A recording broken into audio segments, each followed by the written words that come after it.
Hello student, फिर से स्वागत है आपका। अब देखिए, आज जो हमारा टॉपिक रहने वाला है वो क्यूब रूट ऑफ यूनिटी है। कल हमने डिस्कस किया था कि जब हम किसी भी कॉम्प्लेक्स नंबर z की पावर 1/n और इसको निकालते हैं और जहाँ पे n को इस z को यानी कॉम्प्लेक्स नंबर को मैंने 1 ले लिया, यानी एक तरह से मैं ये कह दूँ कि इस इक्वेशन को सोल्व करने की कोशिश कर रहे थे हम, या फिर इसको लिख दूँ z - 1 = 0। ये जो इक्वेशन है, z मतलब कॉम्प्लेक्स नंबर हो सकता है या रियल नंबर होगा x पावर n, इसको सोल्व कर देंगे तो यानी देखो इसमें z की पावर क्या आएगी, -1 पावर 1/n आ जाएगा। इसमें z इक्वल टू आ जाएगा 1 और 1/n पावर, यानी z आ गया आपके पास 1 की पावर 1/n। राइट, इसको हमने क्या कहा था कि रूट्स निकाले थे, इसके डिफरेंट वैल्यूज़ निकाली थी और हमने इस z को एक्सप्रेस किया था यूनिटी के जो कॉम्प्लेक्स नंबर है अल्फ़ा से रिप्रेजेंट किया था।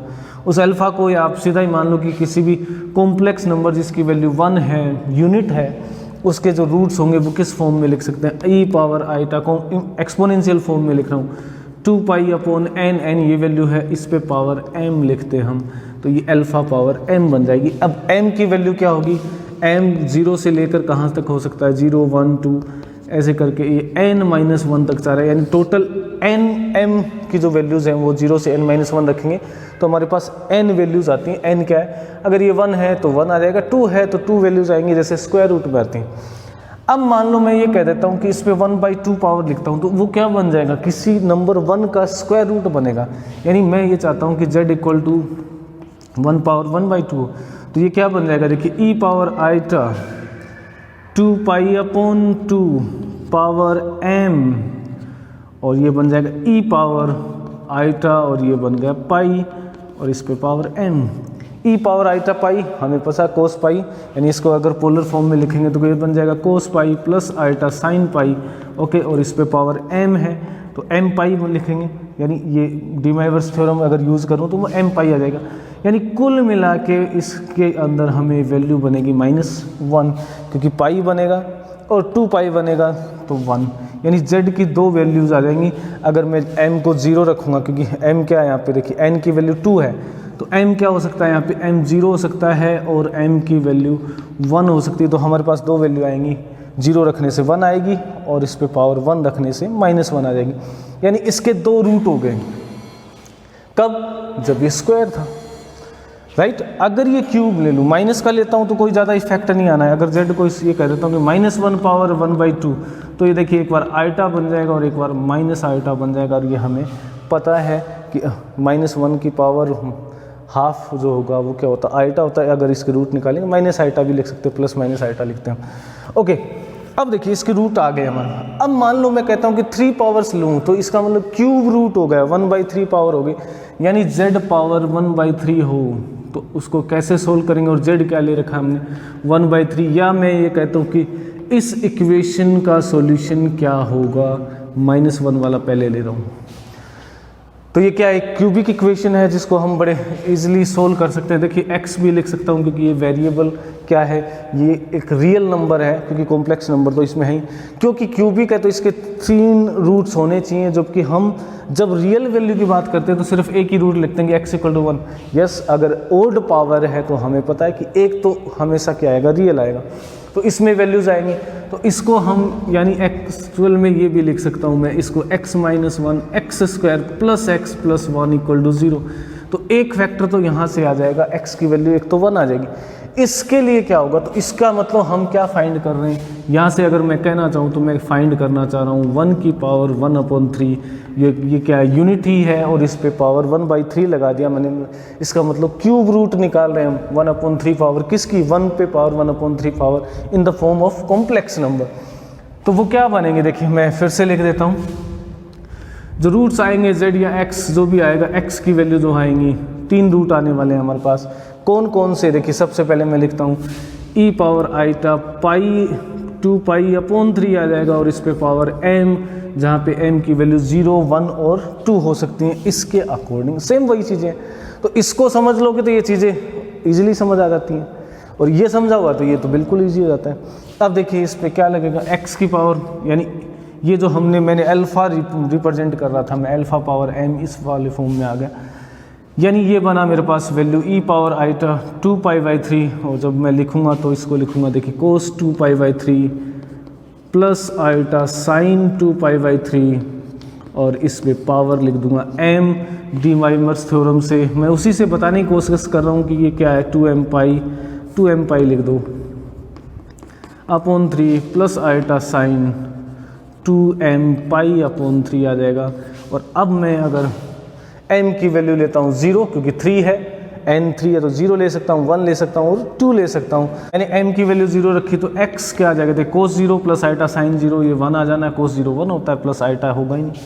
अगर मैं m को 1 रखता हूँ तो ये बनेगा cos 2π/3, cos 2π/3 यानी सेकंड क्वाड्रेंट की बात है, और सेकंड क्वाड्रेंट में हमारे पास cos नेगेटिव आएगा और cos 2 इसकी वैल्यू जाएगी वो -½ आ जाएगी, प्लस आइटा साइन की वैल्यू √3 पॉजिटिव आएगी, बिल्कुल ये सेकंड रूट बन जाएगा, यानी x की सेकंड रूट वैल्यू है। और थर्ड वैल्यू क्या आएगी, देखिए थर्ड वैल्यू में अगर 2 रखूँगा तो 4π/3 आएगा, 2 to 4/π, 4π/3, 4π थर्ड क्वाड्रेंट में चलेगा, यानी ये -½ आ जाएगा और ये माइनस आइटा √3/2 आ जाता है। अब देखिए इसको हम शॉर्ट में लिख लेते हैं, तो ये तो 1 हो गया, ये क्या बन जाएगा मेरा ओमेगा बन जाता है, और इसको मैं ओमेगा स्क्वायर, क्योंकि इसका स्क्वायर करने से ही आ जाता है तो ये तो कोई प्रॉब्लम ही नहीं होगी।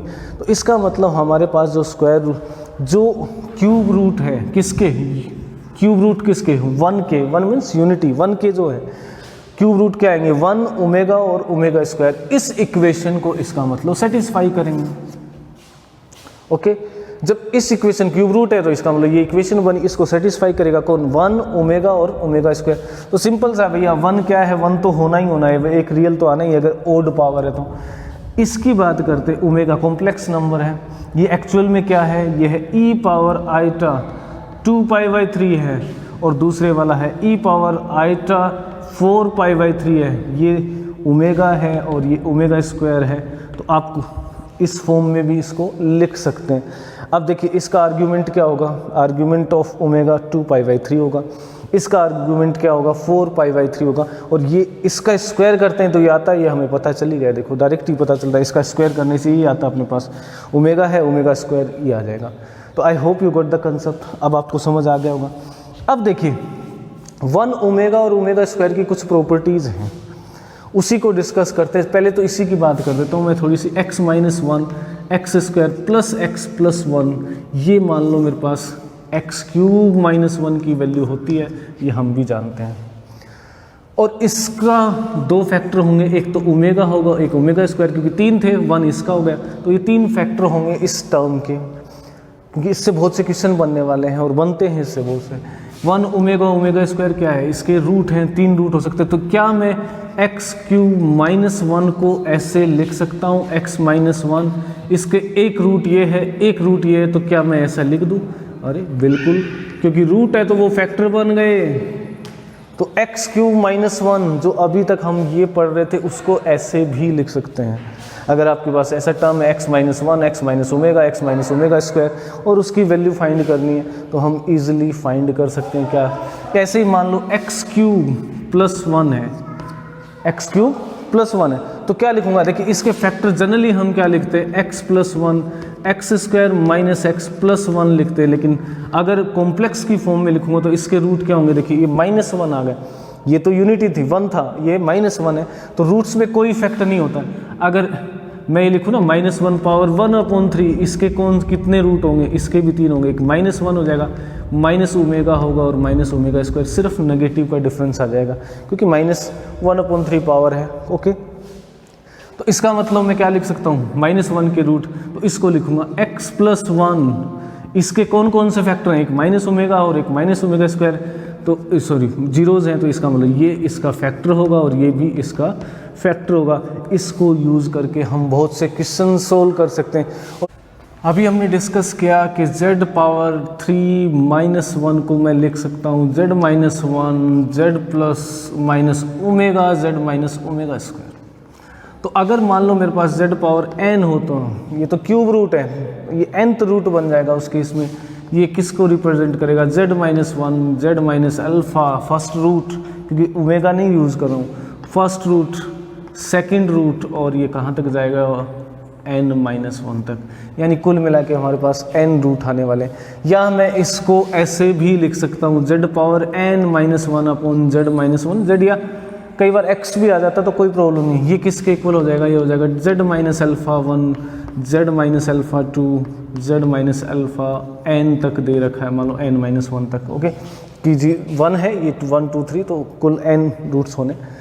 अब देखिए इस टर्म को भी हम क्या कर सकते हैं, x power n minus 1 upon x, तो इसको जब डिवाइड करते हैं तो ये आता है z power n minus 1 z power n minus 2 plus z power n minus 3 and so on plus 1 तक आ जाता है। ठीक है, जब इसको डिवाइड करेंगे तो ये लास्ट में आगे आएगा, z भी आ जाएगा, फिर 1 आ जाएगा, 1 power 0 power and so remainder की तरह। अब देखिए ये जो टर्म, अब इसको हमने डिवाइड कर दिया, ये आ गया, ये किसके इक्वल है, ये है z minus alpha 1 z minus alpha 2 z minus alpha n तक। Okay, dot dot, this is z minus alpha n minus 1। इसी रिजल्ट को हम बहुत सी जगह यूज़ कर सकते हैं। हो सकता है यहाँ पे प्लस हो तो ये सारे टर्म प्लस के बन जाएंगे और यहाँ पे आपके पास z प्लस 1 आ जाएगा। अब इसको यूज़ करके बहुत से क्वेश्चन सोल्व किए जा सकते हैं। जैसे मान लो आपसे पूछा हो, एक क्वेश्चन लेते हैं, देखिए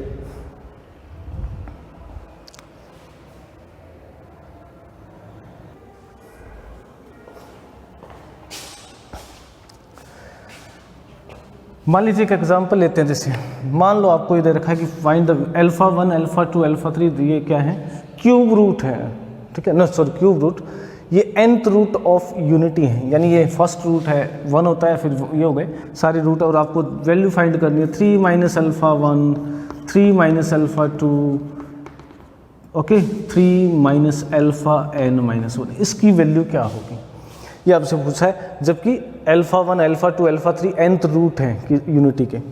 अब देखिए हमें पता है कि जब मैं इसको ऐसे लिखता हूँ तो अगर एक टर्म और लिख लूँ मैं 3 माइनस 1, ओके, ये देखो आपने लिखा अल्फ़ा 1, तो ये क्या बन जाएगा 3 माइनस 1, यानी ये वाला टर्म किसके इक्वल हो जाएगा, दिस विल बी z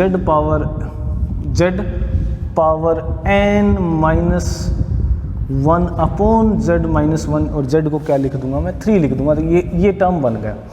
अब देखिए आप क्या लेंगे, अगर मैं इसको 3 ले लूँ, किसको, z को, z या x लिख सकते हैं क्योंकि वो रियल नंबर है, तो z को 3 ले लूँगा, राइट, तो ये जो टर्म बने मेरे पास ये 3 बन जाएगा, 3 ये 3 ये 3, इसलिए मैंने 3 लिख दिया डायरेक्ट। तो यहाँ पे क्या आ जाएगा मेरे पास, ये राइट हैंड साइड आ जाएगी आपके पास, equal to z means 3 power n minus 1 upon 3 minus 1, और जिसको आप चाहो तो लिख सकते हो 3 पावर n माइनस 1 अपॉन 2, ये इसका आंसर होने वाला है। अच्छा, ऐसे कैलकुलेट नहीं करते तो आप ऐसे लिख सकते हो, देखिए इसको 3 power n minus 1 3 power n minus 2 3 power n minus 3 और अप टू 1, तो वो क्या बन जाएगी, एक जीपी बन जाएगी, और उस जीपी के n टर्म्स का सम आप फाइंड करेंगे तो यही आने वाला है। तो ये बिल्कुल ईजी सा क्वेश्चन होगा, यानी इस टर्म को आप, अगर ये आपको रूट्स दे रखे यूनिटी के, राइट, nth रूट, तो इसका मतलब हम इजीली इसको फाइंड कर सकते हैं। चलिए एक क्वेश्चन करते हैं जो बेस्ड है cube root of unity, cube root पे ओमेगा ओमेगा स्क्वायर। देखिए अभी थोड़ी देर पहले जब हम डिस्कस कर रहे थे तो मैंने बताया था कि अगर कोई इक्वेशन इस फॉर्म में है आपके पास z क्यूब माइनस 1, तो इसको मैं लिख सकूँगा z minus 1 z minus omega square, ये लिख सकते हैं क्योंकि इसके फैक्टर मैंने बताया, जब हमने कॉम्प्लेक्स नंबर को इंट्रोड्यूस कर लिया तो इसके फैक्टर ऐसे लिख सकते हैं, राइट। अब सेम फॉर्म ये है, देखिए आपके पास n माइनस 1 दिस 1, तो हम क्या करें, इसको मैं लिख सकता हूँ, देखिए इसका जनरल टर्म लिख देता हूँ पहले, ताकि आपको सारे टर्म्स का पता चल जाएगा। जनरल टर्म क्या होगा, इसका r, ये हो जाएगा, देखिए r minus 1 r minus omega square, और जिसको मैं क्या लिख सकता हूँ r क्यूब माइनस 1, ये जनरल टर्म हो गया। अब इस जनरल टर्म पे हमें समेशन लगाना है, इस पूरी सीरीज़ का सम निकालना, कहाँ तक, तो ये बन जाएगा हमारे पास r की वैल्यू कहाँ से चेंज होगी, देखिए r की वैल्यू 2 से लेनी पड़ेगी आपको, 2 से, राइट, 1 लेना ना यहाँ पे, तो 2 माइनस 1, 2 से लेकर कहाँ तक जाना है आपको, 2 से लेकर n माइनस 1 तक जाना है। ओके, क्लियर, r की वैल्यू 2 लिखी और यहाँ पे n माइनस 1, ओके, n तक चले जाएंगे क्योंकि माइनस 1 तो लेना ही उससे, तो r की वैल्यू 2 से n होगी, और समेशन किस पे लगना है, tr प्लस 1 पे, यानी r क्यूब माइनस 1 पे समेशन लगता है, तो ये सीरीज इसके इक्वल होगी। ओके, और इसको मैं लिख सकता हूँ summation r equal to 2 to n r cube minus summation over r equal to 2 to n 1, चलिए अब इसको करते हैं। आर क्यूब यानी sum of what, cube, n cube, right, natural numbers हैं उनके क्यूब्स का सम, वो हमें पता है, लेकिन ये 2 से स्टार्ट नहीं होना चाहिए। अगर ये स्टार्ट 1 से हो, यानी 1 क्यूब और ऐड कर दूं, यानी इसका एक्चुअल मीनिंग ये बनेगा 1 2 cube plus 3 cube plus 4 cube and plus n cube. ये तो ये सीरीज बन गई। इसमें -1 क्या करना, 1 + 1 + 1 कितनी बार, 2 से लेकर n तक, यानी n-1 टाइम्स ये ऐड होगा। ओके, ये ब्रैकेट लगा दिया हमने पूरे पे। अब देखिए इसको अगर 1 क्यूब और ऐड कर दूं मैं, तो ये पूरी सीरीज बन जाएगी n क्यूब, और जितना मैंने ऐड किया वो -1 कर दूंगा। तो ये वाला टर्म है, इसको मैं लिख सकता हूँ, इसका सम तो हमें पता ही है क्या हो जाएगा, n + 1 डिवाइडेड बाई 2, इसका स्क्वायर हो गया। चलिए जी, बिल्कुल सिंपल सा काम है। माइनस ये वाला 1 क्योंकि हमने इसमें ऐड किया था वो सब्ट्रैक्ट कर दिया, और ये माइनस में क्या बन जाएगा, n-1 बन जाएगा। ओके, अब इसको अगर सोल्व करते हैं तो आप सोल्व कर सकते हो, ये बन जाएगा n² n + 1² अपॉन 4 -4 n-1, यानी मैंने एलसीएम ले लिया 4, तो ये रिजल्ट आ जाएगा मेरे पास 1/4। और जो भी सोल्व करके आता है, यानी ये एक क्वेश्चन था आईआईटी में पूछा हुआ, इसलिए मैंने सोल्व कर दिया। कोई स्पेशल नहीं करना है, सिर्फ इस कंसेप्ट को याद किया हमने कि z³ और ये हो गया। ओके फ्रेंड्स, तो आज जो हम क्यूब रूट की बात कर रहे थे उसी पे चलते हैं फिर से। z³ - 1, अगर हमारे पास कोई इक्वेशन है x³ - 1, तो इसको हम क्यूब रूट्स, इसके 3 क्यूब रूट होते हैं, 1 ओमेगा², यानी 1 के क्यूब रूट ये लिख सकते हैं, जिसमें ये रियल होंगे, ये इमेजिनरी पार्ट है, हमने अभी डिस्कस किया, और इसको ओमेगा को लिखने के लिए आपको बता ही दिया मैंने। अब इसकी बात करते हैं, तो इसको मैं इस फॉर्म में लिख सकता हूँ, ये भी हमने डिस्कस किया, z - और z - ω²। अगर मान लो मैं इस -1 को +1 से रिप्लेस कर दूं, तो अब जो मेरा क्यूब रूट यानी z क्या बनेगा अपना, z बन जाएगा =0, इक्वेशन है, या ऐसे लिख दिया मैंने, तो z³ बन जाएगा हमारा -1, और इस पे पर यानी क्यूब रूट ऑफ -1 होंगे। तो क्या होंगे, अगर क्यूब रूट -1 के लेने हैं तो सिर्फ -1 -ω और -ω² का डिफरेंस आ जाता है, ये भी हमने अभी देखा। मान लो आपको कह दिया कि एक इक्वेशन है, ठीक है, ये लिख दिया मैंने, z - 1 + 8 = 0। ये क्वेश्चन पूछा हुआ है किसी कॉम्पिटिशन में, z - 1 क्यूब + 8 = 0 है, तो इसके रूट्स क्या होंगे। ओके, ठीक है जी, हमें कोई दिक्कत नहीं है। z - 1 को क्या लिख सकता हूँ, -8 पावर 1/3। अब -8 का मतलब तो होगा -2 इंटू ये लिख दो, -2 इंटू 1 पावर, बिल्कुल ठीक है, क्योंकि -8 का क्यूब रूट क्या होगा, -2, और 1 के लिए 1/3। अब इसके क्यूब रूट मेरे को पता है क्या है, वो एक तो 1 होता है, देखिए अभी हमने ये कर रखा है ना, 1 ω², क्योंकि 1 के क्यूब रूट तो ये -2 इंटू 1, एक ये बन जाएगा, इसके रूट्स किसके, z - 1 के रूट्स क्या बने, एक तो बनेगा आपके पास z -2 इंटू कर देंगे बस, -2ω और -2ω²। अब हमें पूछा है z के, तो z क्या बन जाएगा, देखो इसको 1 को उधर ले जाओ, 1 -2, ओके, इसके लिए z = 1 - 2, कोई दिक्कत नहीं क्योंकि पॉजिटिव होगा, और इसके लिए बन जाएगा 1 - 2ω²। यानी इस इक्वेशन के या z के जो क्यूब रूट हैं, अब वो क्या बन गए, देखिए -1, ये इससे माइनस कर दें, एक बनेगा 1 - 2ω और एक बनेगा 1 - 2ω²। तो ऐसे क्वेश्चंस भी हम आसानी से सोल्व कर सकते हैं। और देखिए हमने एक चीज़ पढ़ी है, वो क्या है, देखिए a³ + b³ + c³ -3abc हमने पढ़ा था कि a² + b² + c -ab - bc, और वैसे तो अगर इसके फैक्टर लिखूँ मैं तो a + b + c, और इनटू में लिख देते थे हम बहुत से टर्म।